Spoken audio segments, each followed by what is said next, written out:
The KTM 790 Adventure, a bike first launched in 2019 that was superseded just a year later, has been relaunched in 2023. But this is a middleweight KTM that will set you back less than £10,000, and it's made in China, not Austria. So what's going on? Let's take a ride to find out. Before I jump on the bike, I just wanted to say thank you to Varsens for sponsoring this video and helping to make it happen. We worked with the team there for a number of years now, and they are a dedicated bunch passionate about motorcycling. On this ride, I'll be wearing the Grooven jacket and my Lusdal gloves, which I've been wearing for well over a year now, and they are a fantastic piece of kit. I'd highly recommend them. You can find out more about Varsens gear through the link below the video. So here we have the 2023 KTM 790 Adventure. Now those of you who know your KTM adventure bikes, you'll be getting a serious sense of deja vu right now, because the original KTM 790 Adventure was released back in 2019, and it was quickly superseded the following year by an update, which is the 890 Adventure, which remains in KTM's lineup to this day. So why has the Austrian manufacturer decided to bring back the 790 when the bike's already been superseded and it continues to have what I think is one of the most capable midweight adventure bikes ever produced in its lineup, in the 890 Adventure? Well, I asked that question of KTM, and the answer was pretty simple actually.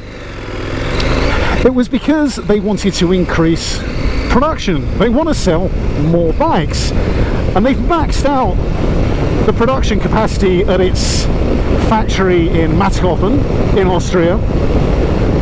So they've joined forces with CF Moto, and this KTM is built under license by CF Moto in its factory in China.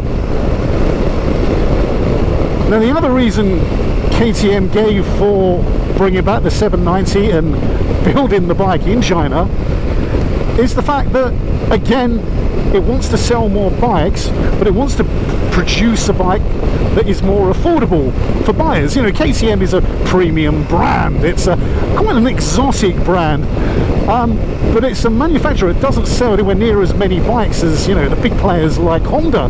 So by producing a bike that is more affordable, that's priced below £10,000, you know, KTM is taking on the likes of the Honda Transalp, the Suzuki V-Strom 800DE, the Yamaha Tenere 700 in terms of price point. Now, whether you think that's a good idea or not, well, it doesn't really matter, because KTM thinks it's a good idea. But the question that's going to be asked is, has KTM watered down its brand? Are you getting less KTM for less money? Well, the answer is yes and no.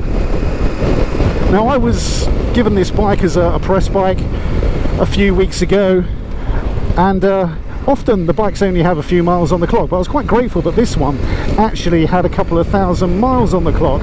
Now, I know that isn't a lifetime of road and trail riding, but after a couple of thousand miles, there wasn't anything on the bike that I saw as kind of wear and tear happening. Nothing to show that KTM had scrimped on quality. There was no telltale signs of, you know, rusty spokes or anything like that on the bike.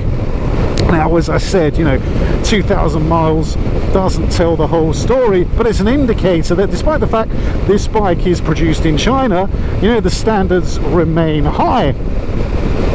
But I'm not going to bang on about the fact that this is a Chinese-made bike throughout this ride-along review. You know, that's a fact. It is. Plenty of adventure bikes are made in the Far East, the likes of Thailand and so forth, and KTM is the latest to go down that route. And those lower production costs means that you can get a KTM 790 Adventure for £9,999. Boy, what a motorcycle you're getting. Now, I was a huge fan of the original KTM 790 Adventure when it was released back in 2019. I had the bike for a year. I did about 10 or 11,000 miles on it. I rode parts of the Trans-Euro Trail. I went on tour. I had brilliant weekends scratching around on it, and I was massively impressed. Whether I was doing motorway miles 2 up or having fun on the trails, it was just incredibly capable. Jumping back on the bike all these years later, and you know what, it's like meeting up with an old friend. Yeah, it's a cliche, but cliches are around for a reason, because often there's a grain of truth in them, and it really does feel like having those good old days back. Now, I think the difference between this bike and the one I had back in 2019 is the fact that the latest 790 Adventure combines parts from KTM's more premium Austrian-built 890 Adventure with parts from the old 790. Now, if all these numbers are getting a bit confusing, I apologise, and I will stop using them too often. But what you're getting is pretty much a mix of the old and the new bike. Now, being sat on the 790, well, immediately it feels like good value for money. You know, look at that TFT display. You know, that's the display you'll find on the 890. It's the display that I've just enjoyed using on KTM's 890 Supermoto Tourer, which comes in, I think, around 13 or 14,000 pounds.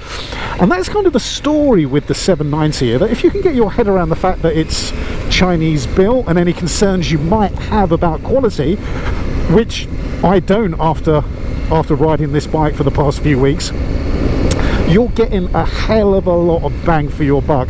In fact, I would go as far as saying that this 790 Adventure may well be the best value for money adventure bike on the market right now. Now, it's up against some pretty stiff competition.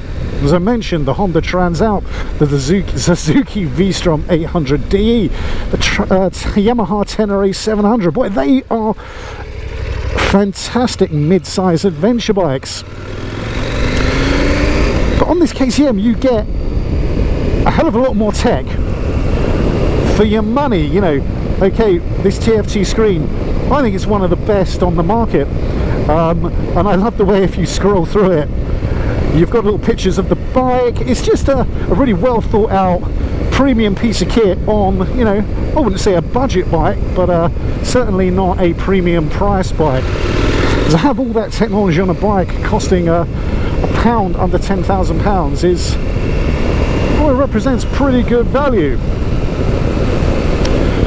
But away from that side of things, what does the bike feel like to ride?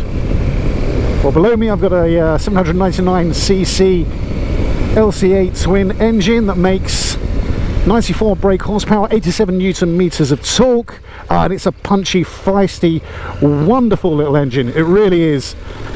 Gives you a nice thump of acceleration when you want it, plenty of power for high-speed cruising, really good fun when you open up the throttle and give it a blast, and it works really well with the way that this bike has been put together, the way the suspension is set up. You know, if I could use a couple of words to describe the 790, it would be taut, firm, tight.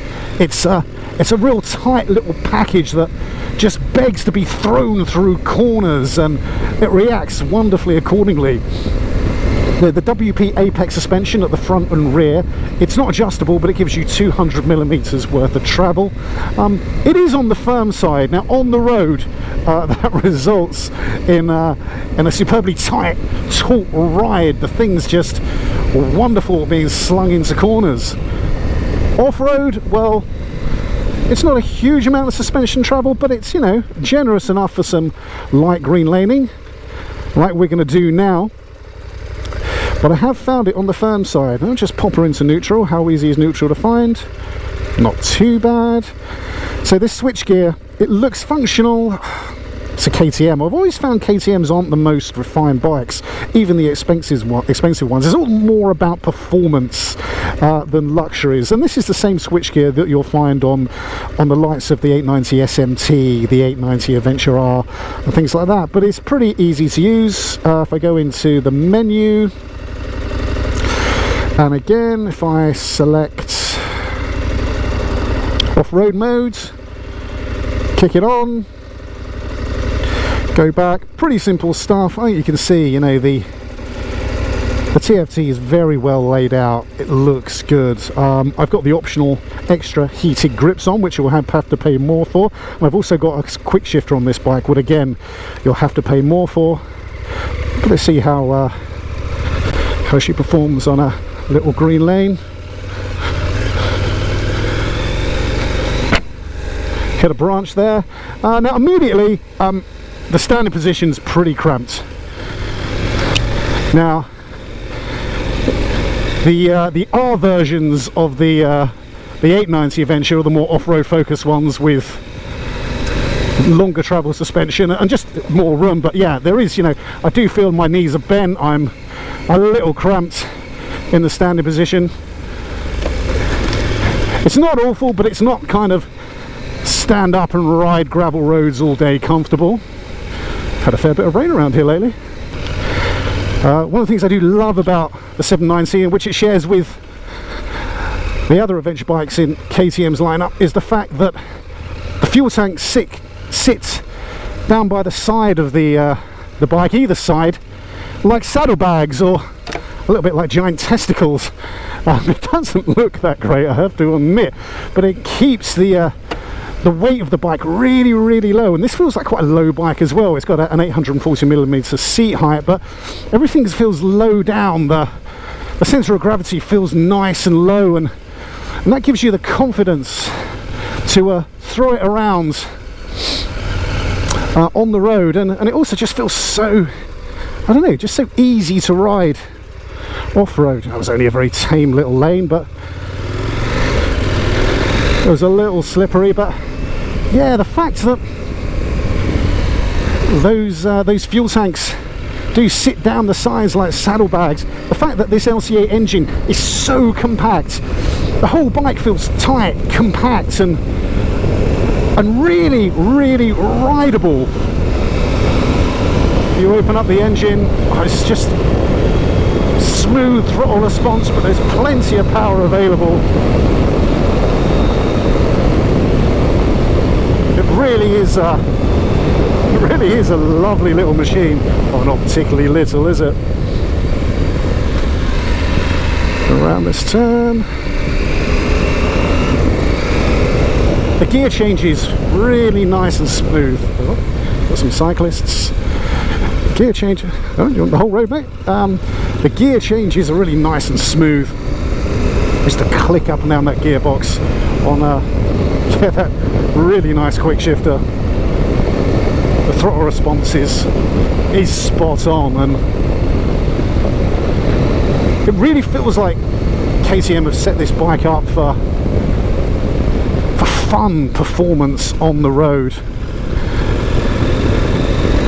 And I think if you were to push it a little harder off-road, you know, the firm setup of that suspension, which isn't adjustable, may be found wanting. But you know, for light green laning like the trail we just did, felt fine. Why am I? It's one thing, I do find myself in a much higher gear on this bike than I would any other. That's strange, you know.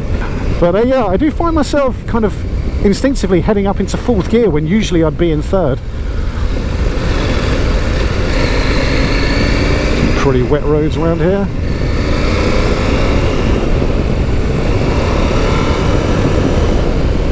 There we go, a little bit of flooding. It absolutely pelted it down yesterday. We've got another little lane here as well, which we'll have a little play on. I think lanes like this are kind of perfect for the 790. I really do. You know, if you're a oh, hello. Yeah, oh boy, it is fun. Oh. But a farm track like this. I wouldn't say I'm gliding over the lumps and bumps. It does feel on the firm side, but it's also fun to feel the bike playing around beneath me. I do feel like I'm crouching a bit though. What am I, 6 foot there or thereabouts? I think if you were any taller, you would struggle a little bit with this standing position after any length of time.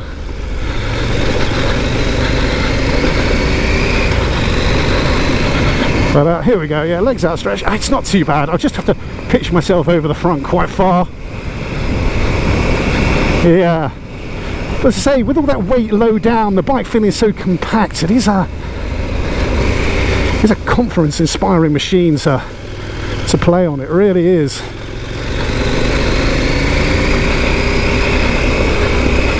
You know, I just came back from the GS Trophy, which was a huge amount of fun. And it's amazing what those big R12 50 GSs can do. Oh, hello, branches everywhere. But I do admit, getting back on this smaller, more compact machine does feel quite freeing, and that's the joy of a smaller adventure bike compared to the big ones, is you get that sense of freedom, you get that sense of you can throw something around with a little bit more reckless abandon.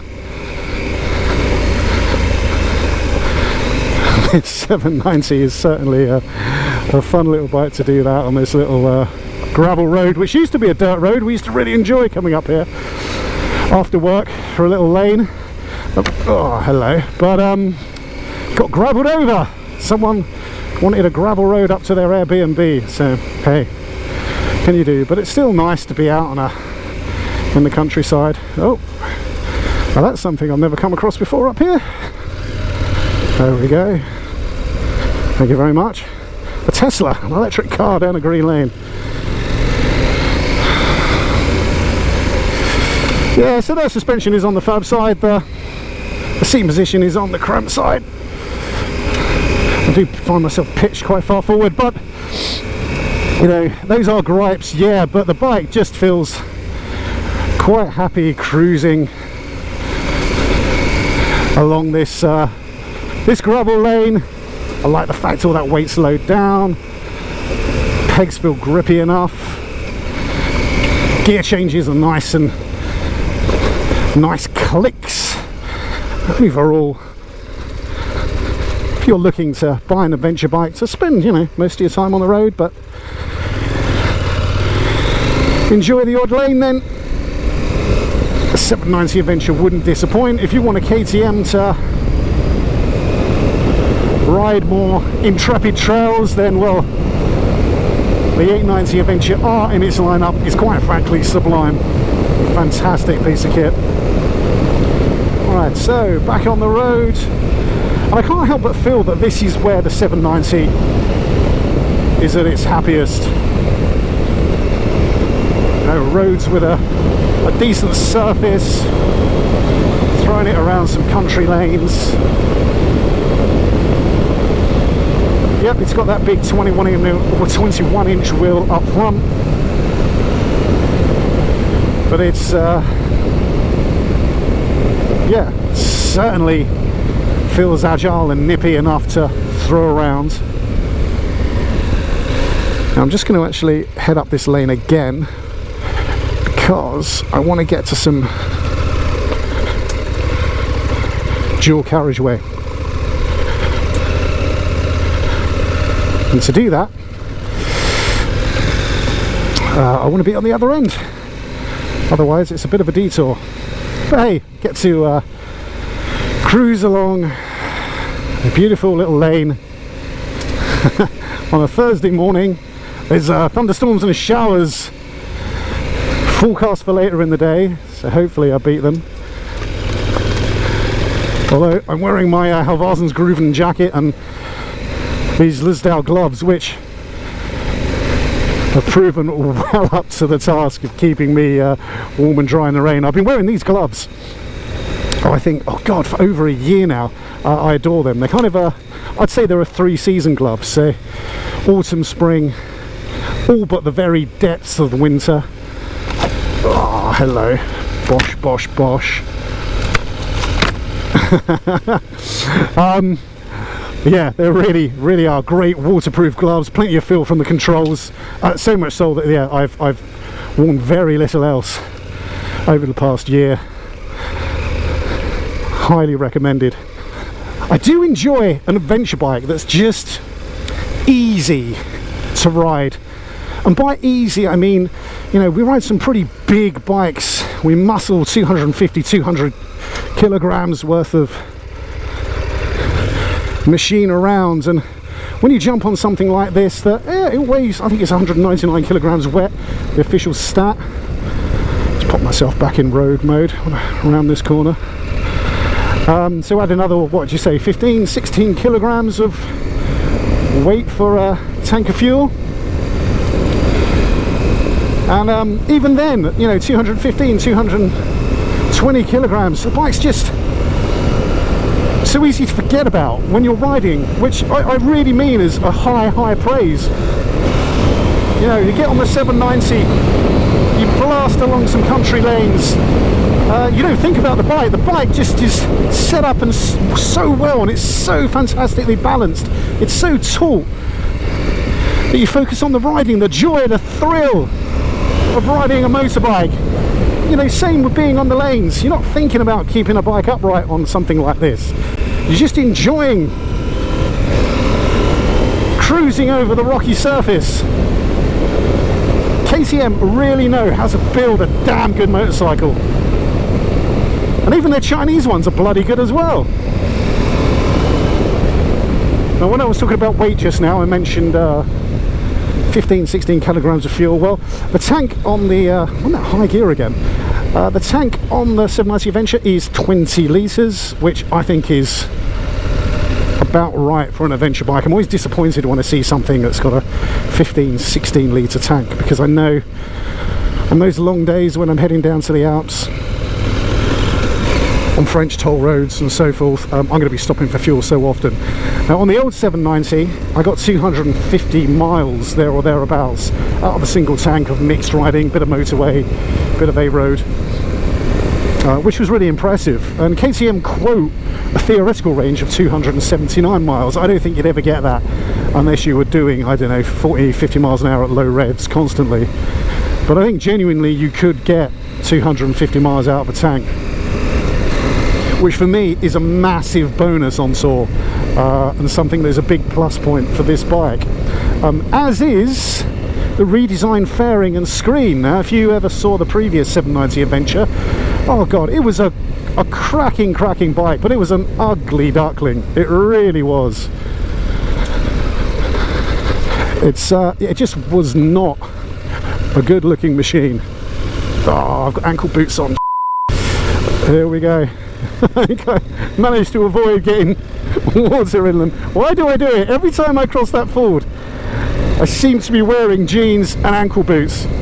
There you go. It's a nice sunny day. I'll hopefully dry off. Yeah, what was I saying? The screen and the fairing. Now, yeah, oh boy, the bike was not a looker.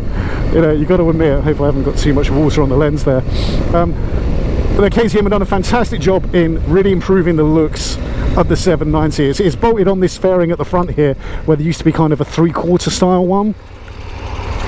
It's also redesigned the screen. Now, I didn't have too many qualms about the original screen, actually. I think it was quite effective. It was just a bit of a weird looking angular thing, and again, it's been redesigned. It looks good, it's pretty effective.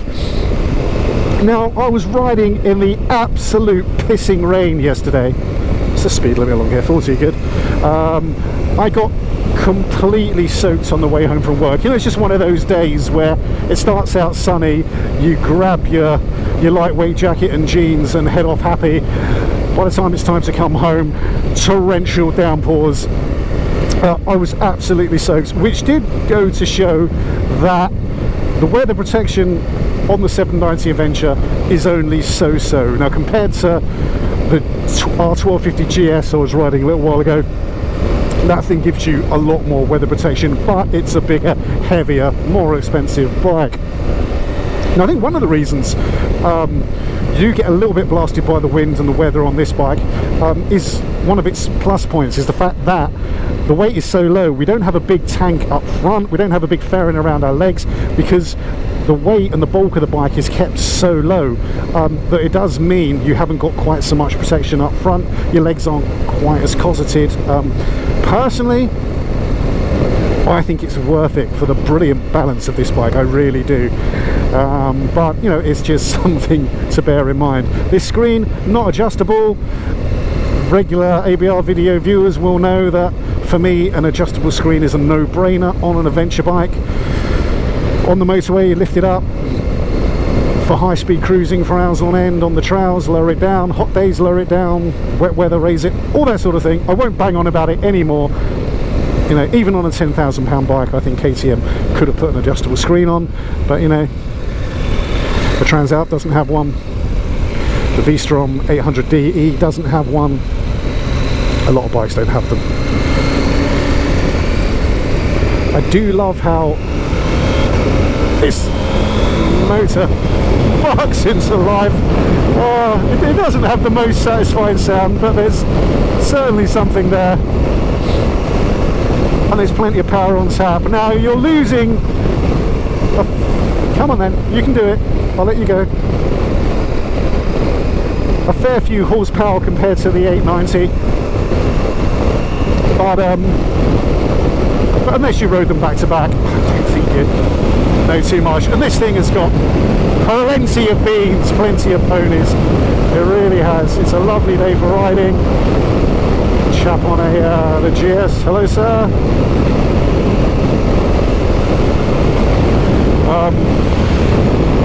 Yeah. Oh, it really is a great little engine.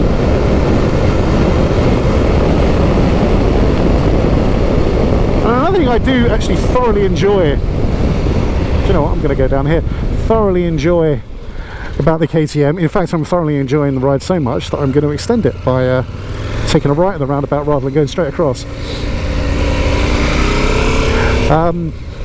It's the fact that the seating position feels a little bit, to me, like a hybrid between a naked bike and an adventure bike, and that I am thrust quite far forward. You know, I can have that angry, I don't know, bike magazine aggressive pose when you're doing tracking and you're posing for a camera if I want to, but I'm also nice and upright, but I feel further forward. I feel, yeah, like it is a cross between a naked and an adventure bike, which I personally really like. I think it's a great combination. As we pass the magnificent grounds of the Ragley Hall Estate, home to the Adventure Bike Rider Festival, where you'll be able to ride KTM's fleet of adventure bikes on and off-road in June 2024, along with the world's leading motorcycle manufacturers' bikes, who will all be there. It's an incredible event. It's like Glastonbury with motorbikes, posh toilets and lots of hot showers, so please do come and join us. It's going to be an absolute blast. It's going to be an incredible weekend. Head over to www.abrfestival.com to get your tickets today. They always sell out. There's always a waiting list. Don't miss out. Please do get your ticket as soon as possible. Come and join us on what is going to be the ultimate weekend of adventure biking. It's incredible. Okay, gonna come off here, follow this Mini, and just the thing with this bike is you just want to sling it through turns. You want to ride aggressively. I don't want to sit back and relax. I want to counter steer into turns.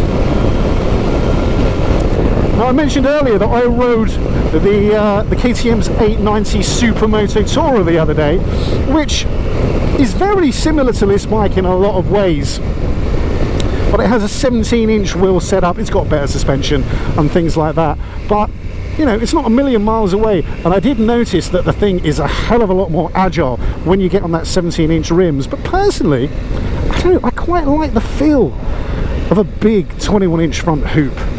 You know, I think it's because I ride so many adventure bikes. It's the size of wheel that I tend to ride on most bikes, and I enjoy being a bit aggressive and pushing it into corners.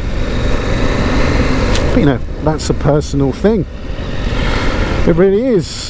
Take a look at some of the basics as well. You know, he's big, chunky. Mirrors are, yeah, they do the job. For a mirror to have such a sort of chunky rubber stem, the actual mirrors are relatively small, but you know, they give a decent enough view of the road behind me. They're relatively, might be kind of narrow, but they're relatively long, so I can see pretty well. They do have a bit of shake at higher speeds, but overall they're fine, they do the job. I think the one thing that I would like to see improved on this bike are the brakes. Now KTM's kind of set itself up for a fall here, because it is a premium manufacturer of top quality bikes, and by kind of entering a market where, you know, the quality isn't as high as the components you'd find on a 14, 15, 16,000 pound bike and more, you know, it leaves itself open to, I guess, comparison between its other machines. And you know, the brakes on this bike, they're progressive, they're smooth, but I would like some more bite, I really would. Bit of fault dive there. But saying that, they're kind of on a par with the competition in terms of, we've got the Suzuki 800D on test at the moment at ABR, we've got the Honda Trans out. You know, they have a similar feel to those. It's got twin 320mm hoops up top, like discs up top even, and it's, yeah, just kind of, they're fine, but compared to the brakes you'll find on the more expensive KTMs, they are left wanting a little bit. The rear brake is pretty flaccid, to be honest with you. Now, I know you wouldn't rely on your rear brake to stop, but God, you've got to stamp on it to get much of a reaction. I think, yeah, KTM could have done better there. Let me go around this chap. There we go. Alright, now I've ever actually been to this part of town before, or they've thrown up this big new estate in the period since I have. Hello. Part 4, pootling through 30-mile-an-hour housing estates. You know, this engine's quite happy to plod along. It's certainly not desperate for me to go faster. It's not urging me on. It's just yeah, pretty chilled. I think that's the joy of this motor, in that if you want to open it up, you want to blast, it really is fantastic fun. But it's also a great little lump for just cruising at sensible speeds through town centres. Slow speed manoeuvres on these bikes are so easy. You know, these tanks so low down, the weight is nice and low, and it gives you so much confidence just to spin the bikes around. Let's try again. We'll weight out to the side. Oh, it's just, yeah, it's so easy. It really is. That could be, you know, I could do that even tighter if I had all day just to go around in circles. It's a fantastically nicely balanced machine. Alright, I'm pretty certain that was the turning I wanted. In terms of getting my feet on the floor, yep, I can. Both feet. I'm just under 6 foot or thereabouts. Easily done. It's at 840mm seat height, and it's very approachable indeed. And talking of the seat, it is as firm as a picnic bench. If you sit on it, you might quite frankly be horrified at the thought of spending hours on end on it. But I have always found, without fail, with KTM seats, that to begin with, yes, yeah, they do feel tortuously firm, but I've always found them to be incredibly comfortable, mainly because I think that firmness just allows you to relieve pressure points more easily than if you were in a, I don't know, a very padded kind of luxurious style seat. And so trust me, if you take this bike for a test ride and you think, oh my god, I could not sit on that all the way down to the Alps or the Pyrenees, I think you're going to be pleasantly surprised. Your backside is going to be pleasantly surprised when you get down there, because actually I've been riding this bike for a few weeks now and I'm finding it more and more comfortable. Alright, now I'm at this crossroads. I'm going to pull over there, stop for a moment, pull out my phone and figure out, amidst my joy of being out riding a motorbike on a beautiful day, if there is anything else I could tell you about that I haven't. Yeah, Bosch computer, corner ABS, traction control. I haven't talked about the rider modes. Well, yep, the rider modes. We have street, rain, off-road. There is rally as well, where you can alter lots of different things. Rider modes we've got. Everything else I think we've covered, which is a shame, because it means I've got to head back to the office. But one thing worth mentioning about the rider modes is on the 790 you get KTM's rather controversial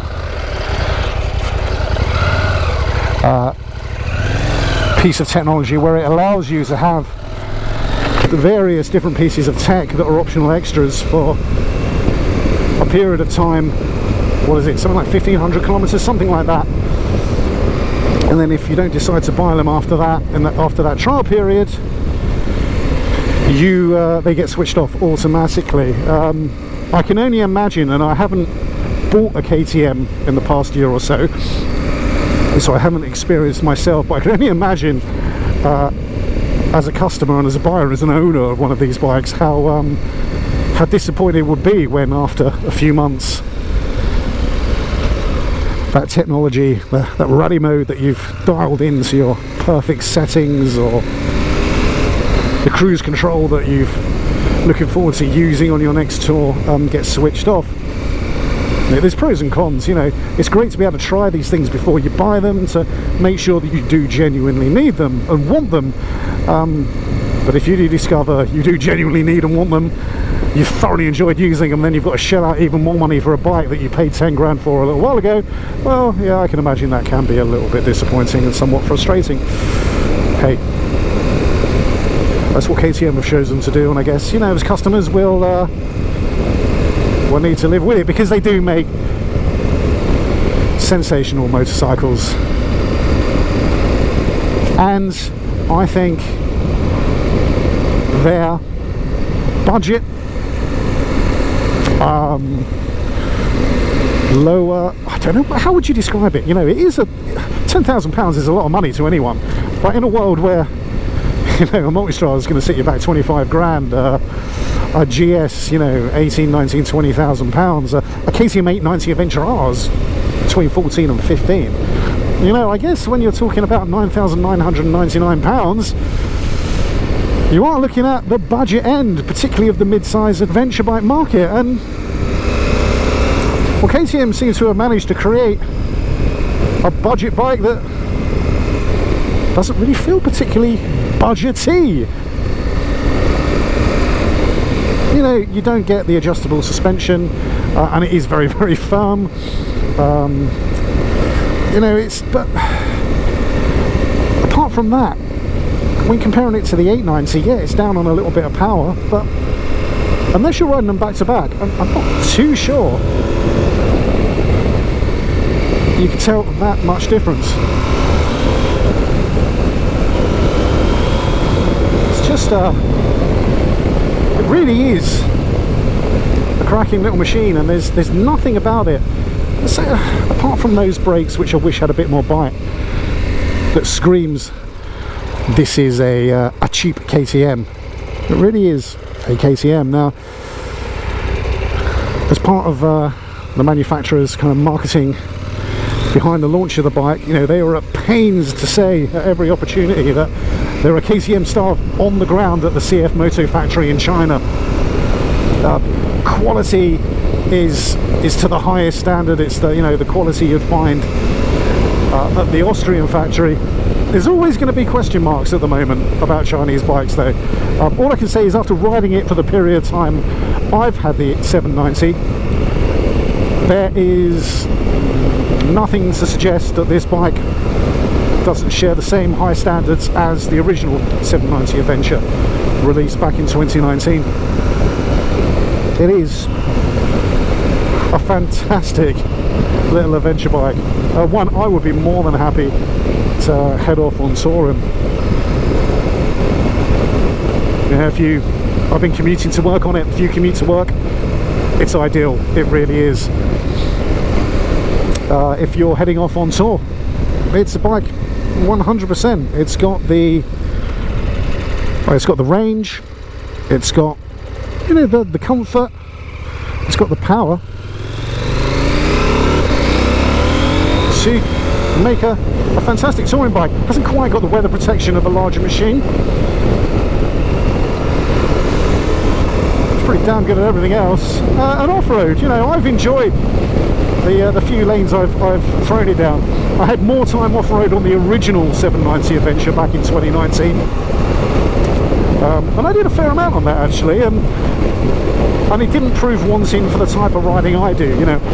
I don't leap over chasms or ride incredibly hardcore trails. I enjoy a spot of green laning from time to time, and for that, and for the type of lanes we've done today, oh my god, it's more than capable, far more capable.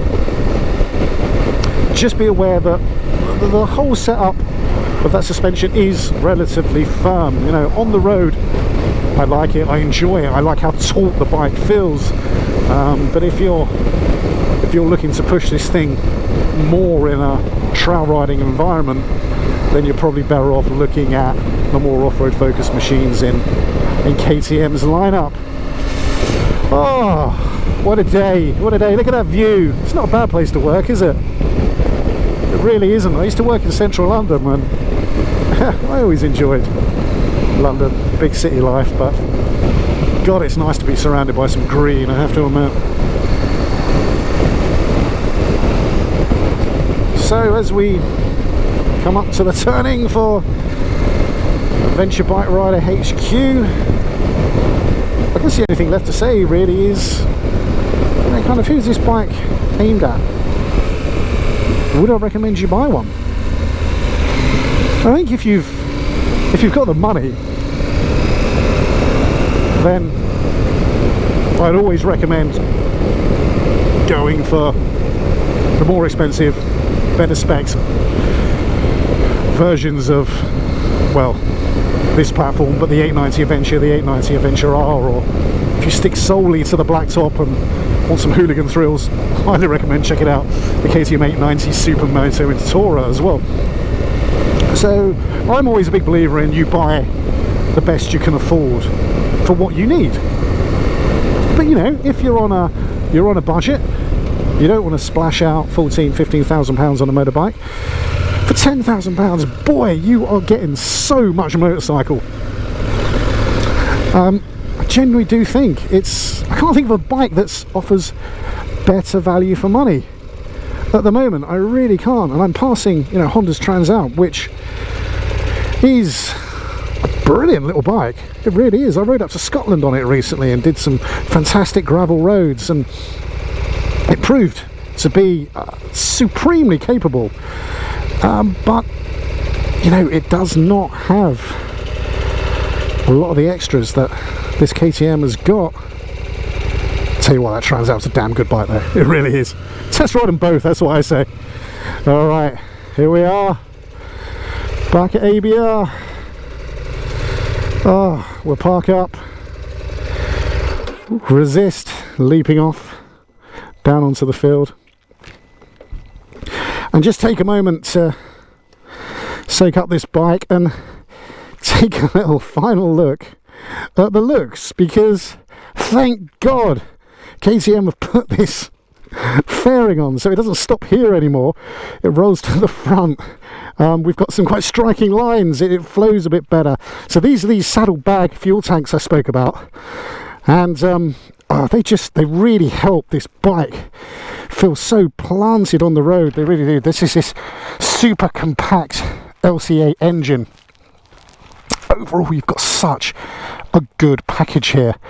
Got this bigger screen. It does look so much better for 2023 than it did back in 2019, and these looks have been carried over to the larger, more expensive 890 Adventure and 890 Adventure R. Yeah, it really is a cracking motorcycle. Sure, it's made in China, but I don't care. This is a KTM, and this is a damn good KTM. Good work, guys. I'm just looking forward to riding it as much as possible before I have to give it back. Nice one. I hope you enjoyed the review, and yeah, I'll see you next time.